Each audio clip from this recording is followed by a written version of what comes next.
Bonjour tout le monde, bienvenue à nouveau sur ma chaîne, Aujourd'hui on se retrouve pour une nouvelle vidéo. On va parler de l'entrée express au Nouveau-Brunswick. Donc si tu as pour projet d'immigrer au Nouveau-Brunswick, je t'invite de regarder cette vidéo jusqu'à la fin afin de ne rien manquer des détails, parce que l'entrée express au Nouveau-Brunswick pour l'année 2022 est ouverte. Donc si tu restes jusqu'à la fin de cette vidéo, je vais pouvoir te donner les différents métiers qui sont en recrutement. Mais avant ça, je voulais faire une petite pub de cette magnifique robe que je porte. Elle vient de chez Trendy Edition. C'est un site de vente de vêtements en ligne. Ils sont aussi basés au niveau de la Côte d'Ivoire, au niveau de Québec. Sachez qu'ils peuvent aussi vous expédier si vous êtes ici au Canada ou au Québec par la poste, ou si vous êtes dans la ville de Québec, ils peuvent vous aussi vous l'expédier directement. Pour les personnes qui sont en Côte d'Ivoire, sachez que c'est très facile de pouvoir avoir accès à ces différentes robes-là. Vous pouvez les porter dans toutes les cérémonies et peu importe, vous pouvez quand même sortir de l'ordinaire, changer un peu, s'habiller classe, à prix abordable, et aussi surtout leur broderie. Moi j'aime beaucoup ça, c'est vraiment magnifique. Donc petite pub terminée, on va parler directement de l'entrée express au Nouveau-Brunswick. Donc, si tu as déjà ton CV format canadien de prêt, sache que, mon ami, c'est important de pouvoir postuler. Donc, il y a plusieurs catégories d'emplois qui sont en recrutement en ce moment et le recrutement est déjà ouvert. Donc, si tu as déjà ton CV, écoute bien la liste des différents métiers que je vais te voir citer. Peut-être que tu vas pouvoir te retrouver à l'intérieur et qui sait, on va se retrouver très prochainement au Canada. Donc, j'ai pris des notes, excusez-moi, et ça se pourrait que tout au long de la vidéo, j'ai abaissé les yeux à regarder hors caméra. Mais si vous voulez avoir des meilleures informations, je pense que je suis la personne la mieux placée en ce moment pour vous les donner dans cette vidéo. Ne vous en faites pas. Je vais vous mettre quand même le lien en barre de description d'infos pour aller lire plus précisément les critères qui concernent chaque catégorie en soi. Premier type de métier qui sont en recrutement au niveau de l'entrée express Nouveau-Brunswick, on va avoir directeur, directrice de la construction. Ensuite, machiniste et vérificatrice d'usinage et d'outillage. On va avoir soudeur, soudeuse, opérateur, opératrice de machinerie lourde à souder et à brasser. On va avoir électricien, électricienne, sauf électricien industriel et de réseau électrique. On va avoir les charpenterie, menuiserie, mécanicien de chantier et mécanicien industriel. On va avoir aussi mécanicienne d'équipement lourd, ok? Ça, c'était au niveau de la catégorie des métiers. Cependant, quand on va au niveau de la catégorie informatique, on va avoir les métiers comme ingénieur informaticien ou ingénieur informaticienne. On va avoir des analystes et consultants en informatique, analystes de base de données et administratrice de données. On va avoir des ingénieurs et concepteurs de logiciels. On va avoir des programmeurs, programmeuses et développeuses en médias interactifs. On va avoir des concepteurs, conceptrices et développement web. Donc, si tu sais créer un site web, ce métier où cette opportunité pourrait t'intéresser. Ensuite de ça, on va avoir des techniciens, techniciennes de réseau informatique, agentes de soutien aux utilisateurs, évaluateurs, évaluatrices de systèmes informatiques. Donc, on voit très bien que c'est possible de pouvoir travailler au Canada, travailler au Nouveau-Brunswick dans le domaine de l'informatique et dans le domaine des métiers. Juste pour recommencer la liste pour les personnes qui n'auront pas bien entendu, on va avoir directeur, directrice de construction, machiniste d'usinage et d'outillage, soudeur, soudeuse, opérateur, opératrice de machines à souder et à brasser. On va avoir des électriciens, des charpentiers, des mécaniciens de chantier, des mécaniciens, mécaniciennes d'équipement lourd.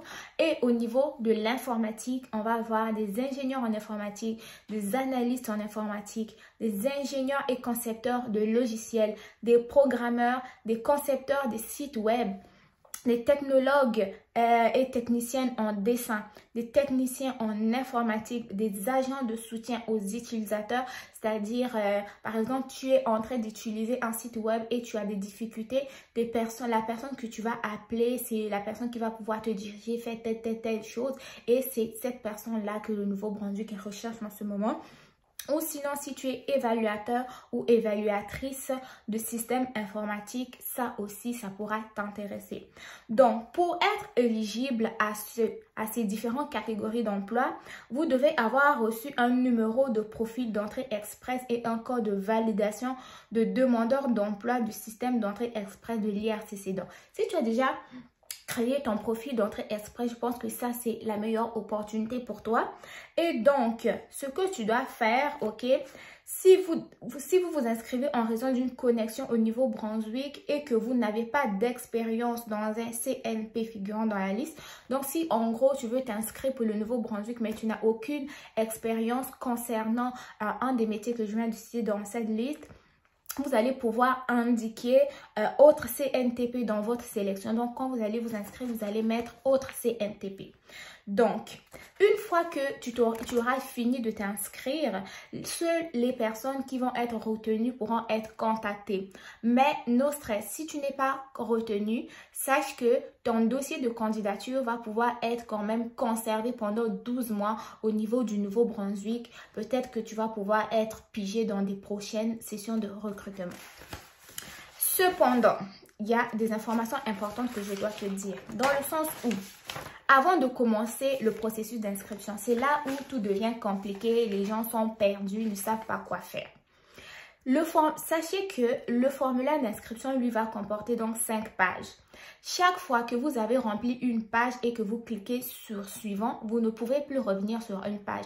Donc, faites attention, assurez-vous que lorsque vous remplissez vos différentes pages, vous mettez les inscriptions correctement, vous mettez des informations correctement parce qu'une fois que vous avez cliqué sur suivant, vous allez sur une autre page, vous ne pouvez pas revenir en arrière pour pouvoir apporter des corrections.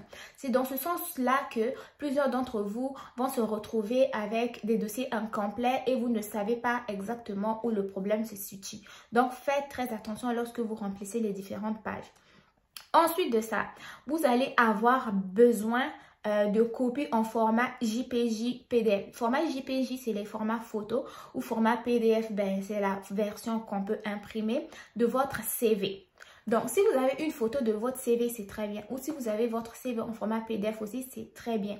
Donc, il faut que votre CV soit déjà fait, bien organisé et qui soit prête à être téléchargée parce que lorsque vous allez pouvoir vous inscrire, il va falloir que vous puissiez déposer votre CV. Ainsi que des informations de votre rapport EDE. Le rapport EDE, c'est comme un rapport en fait d'évaluation comparative de vos diplômes au niveau fédéral.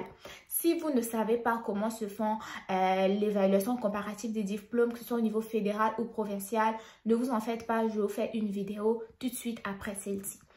Donc, si vous avez effectué donc cette évaluation EDE, donc c'est-à-dire l'évaluation comparative de vos diplômes au niveau fédéral, vous devez donc, et de votre système de classement, vous devez vous en assurer d'avoir les papiers à côté, soit en format JPJ ou en format PDF également. Sachez que une fois que l'inscription sera terminée, vous allez recevoir un courriel de confirmation que le Nouveau-Brunswick va vous envoyer pour vous dire que oui, il a reçu vos informations.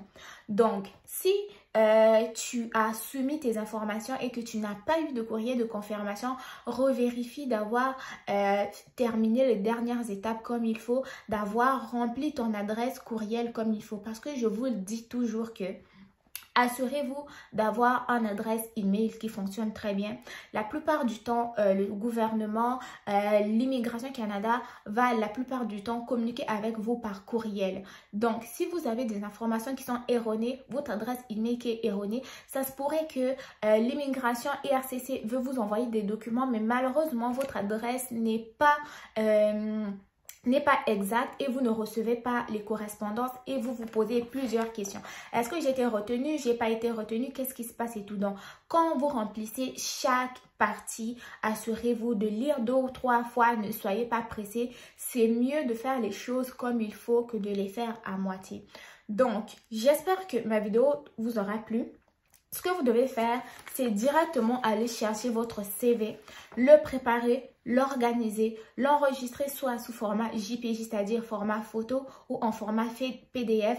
Et ensuite de ça, de courir, aller postuler juste en barre d'informations. Vous allez avoir une petite partie après la description donc de ce processus de recrutement, vous allez avoir une partie où c'est écrit « Posez votre candidature dès maintenant ». Allez-y tout de suite, n'attendez pas à demain parce que vous savez, les offres de recrutement arrivent très vite et s'en vont très vite. Et aussi, ben moi, je vous souhaite de bon succès à tous, bonne chance à tous. J'espère que vos démarches d'immigration vont très bien se passer, que vous allez réussir. Je vous dis à très bientôt et j'espère qu'on se retrouvera très prochainement ici au Canada. Bye bye.